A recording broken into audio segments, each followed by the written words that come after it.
Hello મિત્રો, સ્વાગત છે તમારું આપણા યુટ્યુબ ચેનલ પર। આજે ફરી એકવાર તમારા માટે સારી ઇન્ફોર્મેશન આપણે આવી ગયા છીએ। તમે જોઈ શકો છો ગુજરાત ગૌણ સેવા મંડળ દ્વારા સીસીની ભરતીની જાહેરાત થઈ ગઈ છે, એના ફોર્મ પણ શરૂ થઈ ગયા છે। તો આપણે એની અંદર જોવાના છીએ કે સિલેબસ કેવો છે અને ભરતી પ્રક્રિયા કઈ રીતે લેવાની છે। તો આપણે એની આજે માહિતી તમને આપવાની છે, તો વિડીયોમાં બન્યા રહેજો। અને જો તમે ચેનલ પર ન હોય તો ચેનલને સબસ્ક્રાઇબ જરૂરથી કરી આપજો। તો ચલો આપણે શરૂઆત કરીએ છીએ સિલેબસ જોવાની। આ તમે જોઈ શકો છો આટલી જગ્યા છે, બરાબર। તો આપણે ડાયરેક્ટ જ સિલેબસ જોઈશું। આપણે આના પર પહેલાં વિડીયો બનાવી ચૂકેલા છીએ, બરાબર છે, નોટિફિકેશન પણ। તો આપણે સિલેબસ બાકી રાખ્યો, તો સિલેબસ માટે આ વિડીયો બનાવી રહ્યા છીએ, તો વિડીયો પૂરો જોજો। તો પરીક્ષા પદ્ધતિ કેવી રહેવાની છે, બરાબર છે। ગ્રુપ એ અને ગ્રુપ બી માટે પ્રિલિમ પરીક્ષા રાખેલી છે।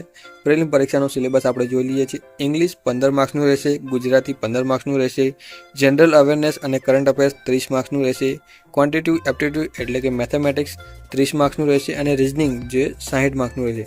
ટોટલ તમારું પ્રિલિમ પરીક્ષા એટલે કે પ્રથમ પરીક્ષા તમને 150 માર્ક્સનું રહેવાનું છે, બરાબર છે। આ તમે ક્વોલિફાય કરશો પછી તમને મેઇન એક્ઝામ આપવા મળશે, બરાબર છે। તો ગ્રુપ એની મેઇન એક્ઝામ આવશે, તો એની અંદર 3 પેપર આવશે, બરાબર છે, અને આ લખવાના છે, ડિસ્ક્રિપ્ટિવ છે, બરાબર છે। તો એની અંદર ગુજરાતી લેંગ્વેજની અંદર 100 માર્ક્સનું પેપર રહેશે, 3 કલાકનો તમને સમય મળશે। બીજું પેપર રહેશે ઇંગ્લિશ લેંગ્વેજ સ્કિલ ટેસ્ટ, તો એની અંદર પણ 100 માર્ક્સનું પેપર રહેશે, 3 કલાક તમને સમય મળશે। અને બીજું છે જનરલ સ્ટડી, બરાબર છે, જે તમારે પેપર આપવાનું છે, જેના 150 માર્ક્સ રહેશે અને 3 કલાકનું પેપર રહેશે। ટોટલ 350 માર્ક્સની મેઇન એક્ઝામ આવે છે ગ્રુપ એની અંદર। તમે ગ્રુપ એમાં નોકરી મેળવવા માંગતા હોય તો તમારે આ 3 પેપર આપવાના રહે છે, પરંતુ તમારે સૌ પ્રથમ પહેલાં આ પ્રિલિમ પરીક્ષા પાસ કરવાની રહે છે। CPRT પદ્ધતિથી આમાં લખેલું છે, પરંતુ તેમને ઓફલાઈન કરી દીધી છે કે હવે પ્રિલિમ પરીક્ષા ઓફલાઈન જ રહે છે, ઓફલાઈન લેવાની છે। એના પછી તમારે આવશે the scheme and subject main examination for the post termed group B in rule 6 shall constitute the following papers. Group બીના પેપર માટે જે પણ વિષયો રાખેલા છે તે વિષયોની માહિતી નીચે આપેલી છે, તમારે આ માહિતી આપણે બતાવીશું તમને, બરાબર છે। Part 2 syllabus for main examination 200 માર્ક્સનું રહેશે અને 120 મિનિટનો તમને સમય મળે છે।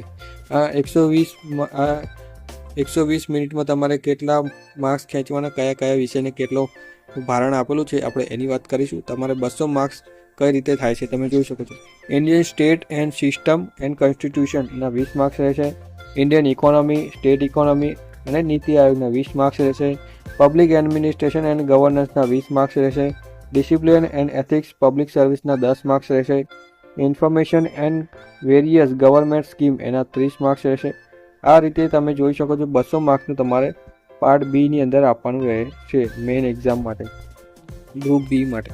તમે અહીંયા ગુજરાતીમાં પણ સિલેબસ જોઈ શકો છો, એ આપણે ઉપર જોયો તો તે જ પ્રકારે છે, બરાબર છે। આ ગ્રુપ એ માટે છે ગુજરાતીની અંદર। આ ઇંગ્લિશનું પેપર રહેશે, ઇંગ્લિશના પેપર માટે આ પ્રકારે તમે જોઈ શકો છો।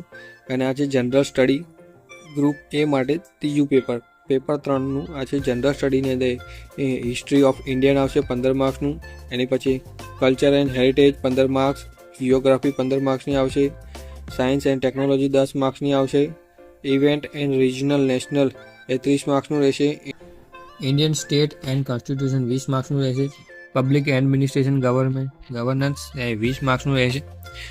તો આ છે જનરલ સ્ટડીની અંદર તમે જોઈ શકો છો આટલા માર્ક્સનું રહેશે, 150 માર્ક્સનું પેપર રહે છે પેપર 3ની અંદર। તો આ પ્રકારે સિલેબસ છે, તમે જોઈ શકો છો। કોઈપણ પ્રકારની ઇન્ફોર્મેશન તમારે જોઈતી હોય, તમને પ્રશ્નો ઉદ્ભવતો હોય તો તમે આપણે કમેન્ટ કરીને પૂછી શકો છો, આપણે તમને જવાબ જરૂરથી આપીશું। અને જો તમે ચેનલ પર ન હોય તો ચેનલને સબસ્ક્રાઈબ જરૂરથી કરજો, અને આવી ઇન્ફોર્મેશન તમને મળતી રહે તેના માટે બેલ આઇકન પર દબાવી દેજો, જેથી તમને સારી ઇન્ફોર્મેશન જલ્દી મળતી રહે। Thank you for watching video.